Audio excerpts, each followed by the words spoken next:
বন্ধুরা, এটা ছিল আমাদের কলকাতায় তৃতীয় দিন। আমরা বলেছিলাম যে একটা কাজে কলকাতায় এসেছি, মানে মেয়ের পিজিটা আমাদের একটু চেঞ্জ করতে হয়েছে। তারপরে আমরা চলে আসলাম সেলুলার জেল দেখতে, মানে আলিপুর সেলুলার জেল। এটা দেখার অনেক দিনেরই আমাদের ইচ্ছা ছিল। আমরা টিকিট কাউন্টারে টিকিট কেটে এই যে ঢুকে পড়েছি। এখানে মাথা পিছু 30 টাকা করে টিকিট নিয়েছে। তারপরে এই যে ঢুকে দেখো কি সুন্দর একটা বাগান। বাগানটা দেখে জাস্ট ওয়াও, মানে এত সুন্দর আর ভীষণ মেনটেন করা হচ্ছে ভেতরটা। তো 30 টাকা করে নেবে না কেন। তারপর আমরা এই যে বাগান দেখে আস্তে আস্তে সেলগুলোর দিকে এগিয়ে যাচ্ছি। এত সুন্দর ফুল দেখে আমি একটু দাঁড়িয়ে পড়লাম, একটু ফটোও তুলে নিলাম। তারপর এই যে আমরা যাচ্ছি, সামনেই হচ্ছে সেলগুলো। খুব ইচ্ছা ছিল অনেক দিন ধরে আসার, তো হয়ে উঠছিল না। এইবার মানে ফাঁকা ছিল একটা দিন, তাই কি করব, চলে আসলাম সেলুলার জেল দেখতে। তোমরা এখানে ম্যাপটা পেয়ে যাবে কোথায় কি আছে। আমরা ওই ম্যাপটা দেখে নিলাম। তারপরে যে এখানে দেখো খুব সুন্দর করে একটা স্ট্যাচু, বেশ সুন্দর সাজানো গোছানো। তারপর দেখছি আমাদের সাথে সাথে তোমরাও দেখো ভেতরে কি আছে। এই যে অ্যারো করে ম্যাপ দিয়ে দেওয়া হয়েছে কার কোনটা কক্ষ। নেতাজি কক্ষ, বিধানচন্দ্র রায়ের কক্ষ, চিত্তরঞ্জন দাশের কক্ষ, সবার। এই যে আমরা উঠে গেছি সিঁড়ি দিয়ে। এই যে ডক্টর বিধানচন্দ্র রায়কে এই কক্ষে রাখা হয়েছিল। তারপর সিঁড়ি দিয়ে উঠে আমরা উপরে চলে আসলাম। সেলগুলো দেখো কেমন, খুব ছোট।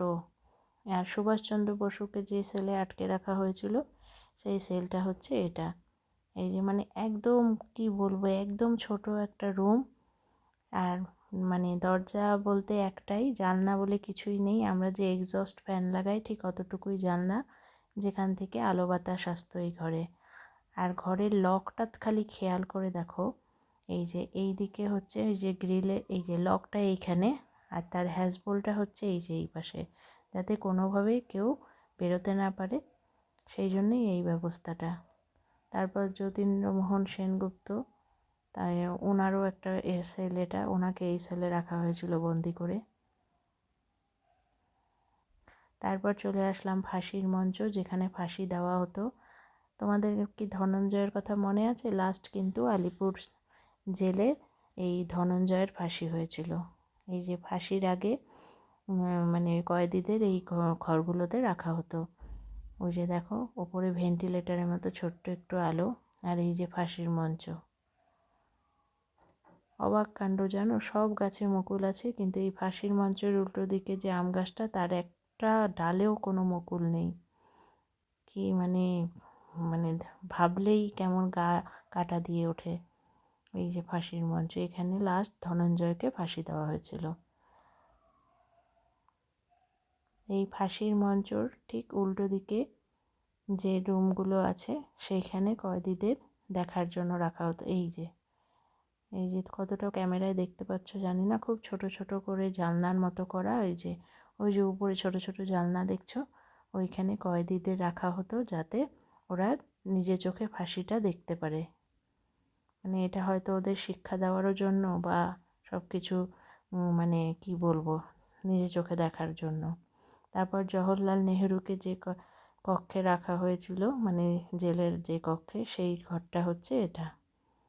সেম প্রসেসে ওই যে লক করা, লকের সিস্টেমটা দেখে ভীষণ অদ্ভুত লাগলো। মানে কোনোভাবেই কয়েদিরা এই লক খুলে বেরোতে পারবে না। তারপর ছিল হচ্ছে আমাদের কাজী নজরুল ইসলামের সেল। এই যে নজরুল কক্ষ, নজরুলকেও এই কক্ষে বন্দি করা হয়েছিল। তবে নজরুল কক্ষটা এখন খুব সুন্দর করে সাজানো হয়েছে। এই যে খুব সুন্দর করে সাজানো হয়েছে।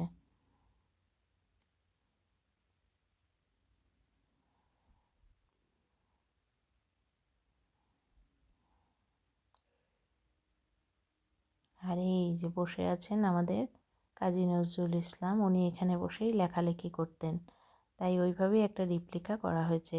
এরপর চলে আসলো কয়েদিদের জীবনযাত্রা। বন্ধুরা, ওরা যে কী পরিমাণে কষ্ট করেছে, আমাদের কষ্ট করে যে দেশ স্বাধীন করা হয়েছে, এই দেখো এই যে সব রিপ্লিকা করে ওরা কি কি কাজ করতো কয়েদিরা, বা কয়েদিদের দিয়ে কি কি কাজ করানো হতো, সেইগুলো সব এই যে এইভাবে পুতুল দিয়ে, মানে মাটির পুতুল দিয়ে এখানে রিপ্লিকা তৈরি করা হয়েছে। আর এই যে কয়েদিদের বিছানা ছিল, আর ওই যে খাবার থালা ছিল, বিছানাটা দেখো, মানে একজন কোনো রকমভাবে একটু শুতে পারে। আর এই একটা বাথরুম এই সবাই মিলে ইউজ করতো। একটা রুমের মধ্যে এই যে এতজন কয়েদি থাকতো। আর বিছানা বলতে ওই যে এরকম সরু সরু, আর ওই যে একটা করে থালা দেওয়া, ওটায় খাবার খেতে হতো। এই যে কেউ শুয়ে আছে, কেউ বসে আছে, মানে ওরা কিভাবে জীবনযাপন করতো সেটাই দেখানো হয়েছে এখানে।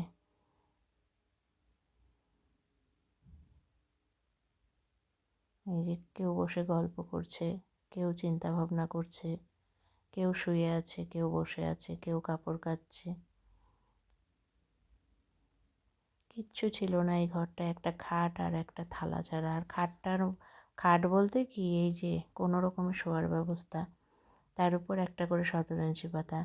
এই যে এখানেই মানে কয়েদিদের চুল দাড়ি কাটার জন্য এখানেই নাপিত আসতো, আর সামনে দাঁড়িয়ে থাকতো আমাদের ইংরেজ সাহেবরা, আর বাকিরা এই যে জানলা দিয়ে দেখতো। কী যে করুণ দৃশ্য, এখানে না আসলে বোঝার উপায় নেই। আর এই যে দেখো কয়েদিদের কিভাবে চাবুক মারা হতো, একদম সরু সরু চাবুক দিয়ে মারা হতো। যাই হোক, এগুলো দেখার পর দুপুর হয়ে গেছিলো প্রায় 3টা। আমাদের দুপুরে লাঞ্চের টাইম অনেকক্ষণ আগেই পার হয়ে গেছে। আর মেয়েটাকেও পিজিতে দিয়ে আমরা আজকে রাতেই এবার রাতের ট্রেনে ফিরে যাব। রাতে আমাদের দার্জিলিং মেল আছে 10টা 15-তে। তাই মেয়েকে নিয়ে এই জেলের ভিতরে যে কফি হাউসটা, সেখানেই আমরা চলে আসলাম। বাইরে থেকে বোঝা যাচ্ছিল না দেখতে, কিন্তু কফি হাউসটা কিন্তু দেখতে খুব সুন্দর। এই যে কফি হাউসে সেই আড্ডাটার গানটার এই যে সব লেখা আছে। এই যে খুব একটা ছোট নয়, বেশ ভালোই বড়। তারপর মেয়ে তো জানোই, পিজি মানেই খাওয়া দাওয়ার কী অবস্থা। আর আগের পিজিটা এত খারাপ ছিল খাওয়া দাওয়া, যে আমরা এই নতুন পিজিতে মেয়েকে রেখেছি। তো এখানে মেয়ের পছন্দ মতোই খাবার অর্ডার করা হয়েছে, একটু খেয়ে নিই, তারপর আর কি মেয়েকে রেখে আবার চলে যেতে হবে। তবে হয়তো খুব শীঘ্রই আমরা আবার কলকাতায় আসবো। টাটা বন্ধু।